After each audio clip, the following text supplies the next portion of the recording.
Salve galera, eu sou o Gessé e durante esses dias eu tava relendo esse último arco que a gente teve, essa batalha entre o General Kank e o General Koshou, e eu percebi uma coisa que eu queria muito comentar com vocês aí, fazer uma analogia muito legal sobre um dos momentos mais importantes desse arco, que foi sobre a fidelidade e a decisão do Raidou para com o Kank. Mas não só isso, eu queria exaltar outro cara que é o Ojiko. Eu vou explicar para vocês direitinho. Vejam, no capítulo 686, quando Raidou foi capturado pelo filho do general Ryu-Haku, o Shoukei, e levado para a tenda do Koshou, tava na cara que ele ia ser torturado. Quando o Koshou aparece lá, depois de já terem tirado alguns membros do Raidou, como os dedos e até um dos braços, ele diz para o Raidou que o Raidou ainda tem chance de poupar a vida dele. E ele pergunta ao Raidou o que Kank está tramando. Ele olha nos olhos do Raidou e ele percebe que tem alguma coisa ali. Ele vê que Kank está tramando alguma coisa, que ele tem alguma carta na manga. E ele pergunta ao Raidou qual o objetivo do Kank. Ele olha nos olhos do Raidou. E o Raidou se lembra da conversa dele com o Ojiko, que foi o Ojiko que lhe trouxera o plano do Kank, do qual Koshou queria saber. Vejam só, Koshou começa a falar os termos. Ele diz que de qualquer maneira Kank vai morrer nessa batalha, mas que se Raidou falar, ele vai deixar Raidou viver. Ele diz: reivindique a sua vida, Raidou. E Raidou diz que faz sentido, que ele entende que se ele falar, ninguém vai contar que foi ele. E que se o próprio Kank tivesse aí, ele diria para o Raidou contar tudo, enquanto soltava uma risada alta. Ele diz: é esse o tipo de cara que o chefe é. Ele diz: é exatamente por isso que eu não vou falar porra nenhuma, Koshou. Vejam a lealdade do Raidou. Aí você diz: e que alusão tu tá querendo fazer? No capítulo 676, a gente vê que o Raidou, ele é um dos membros mais antigos do exército Kank, detalhe, beleza? E no capítulo 676, vemos que Kokuou, Ringyoku e Maron estão todos tensos com o fato de ter decidido entrar nessa batalha totalmente desvantajosa para eles. O Raidou é o único cara que bota fé nos propósitos do Kank. Ele diz para os caras acreditarem no chefe. Ele faz uma comparação com a bebida que eles pegaram dos nobres de Zal. Eles disseram que o Raidou faz essa comparação dizendo que essa bebida é extremamente deliciosa, mas que, em comparação, na época em que eles eram apenas bandidos e vagavam pelos lugares, fazendo o que bandidos fazem, né? Roubar, matar e várias outras atrocidades. Ele diz que quando o Kank reuniu todos eles, na época a bebida que eles compartilhavam era muito mais deliciosa. Era uma comparação que até o próprio Naki usou quando ele pediu uma transferência do exército Kank para Rishin, onde ele disse: as refeições que compartilhamos com a unidade Rishin na época são extremamente deliciosas. Ele usou essa comparação com relação à bebida. O Marão pergunta se ele não está ficando doido, já que, claro, essa bebida dos nobres de Zal em tese deve ser mais saboreante, mais saborosa. Porém, o Rigyoku ele percebe que naquela época, agora eles não têm sede, é por isso que ela não é tão saborosa quanto era antes. Na época eles tinham sede, essa sede ela é uma metáfora para mostrar que na época eles tinham a vontade de ser algo a mais, e Kank tornou eles algo a mais.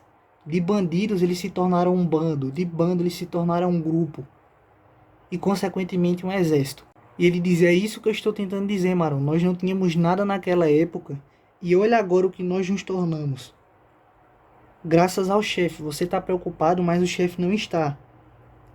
Ele se pergunta: por que nós temos sede ainda? Pelo que Kank luta?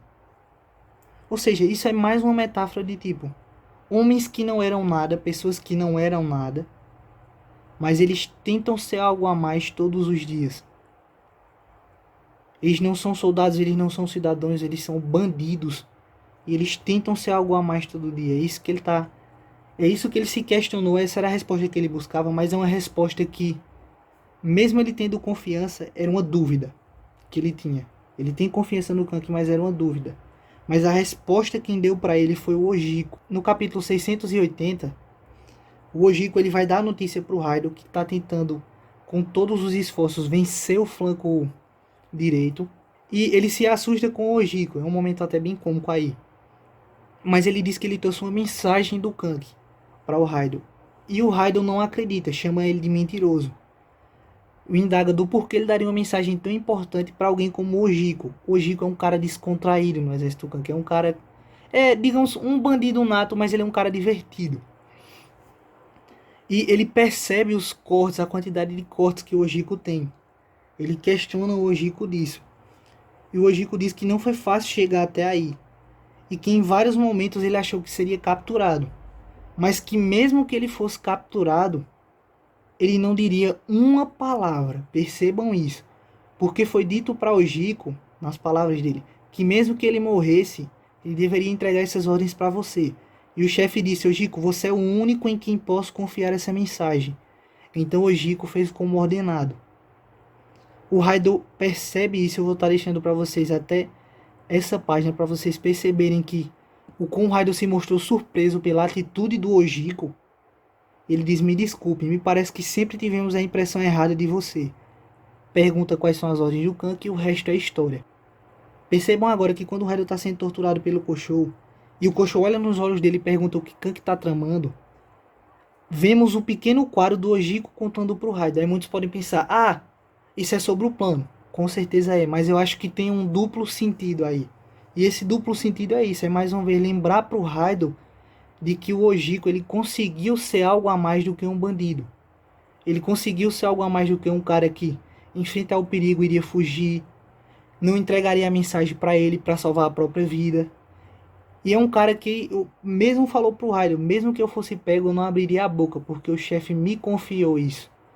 Ele disse que só poderia confiar isso a mim. Então vejam, tem duplo sentido essa cena em que o Raido lembra da conversa dele com o Ojiko e se nega a contar pro Koshou. São bandidos que tentam ser algo a mais. Raido e Ojiko, eles provaram isso. E o Kank, ele continua dando... Galera, eu não tô tentando passar a mão no Kank. O Kank é um vilão, beleza? O cara merece se fuder muito. Mas não quer dizer que ele não tenha bons homens por ele, sabe? Raido e Ojiko, claro, são bandidos, também fizeram atrocidades. Somente o Raido tem que se fuder. Eu gosto do Ojiko porque ele é carismático e até agora não foi mostrado fazendo nada, mas claro, a gente subentende. Mas eles são caras devotos e leais ao Kank. E nesses momentos eles foram mais do que bandidos, sabe? Ele indaga justamente sobre isso. É isso que o exército Kank é. É feito por bandidos, homens que se preocupam apenas consigo mesmo, com ganhos próprios, com glória, em salvar sempre sua própria pele.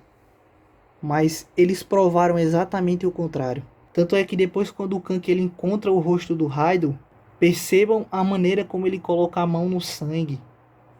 E ele diz que eu disse para você não ser imprudente e que fugisse sem olhar para trás.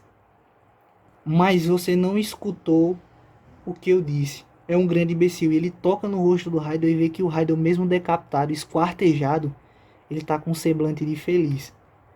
Então fica essa indagação aí. O Kank ele sempre tenta ser algo a mais, mesmo que não tenha dado certo. Mas isso inspirou homens como Ojiko e Raido a serem mais. Então esse foi o vídeo. Se tu gostou, curta, comente e compartilhe. Ajuda muito, galera. Tamo junto.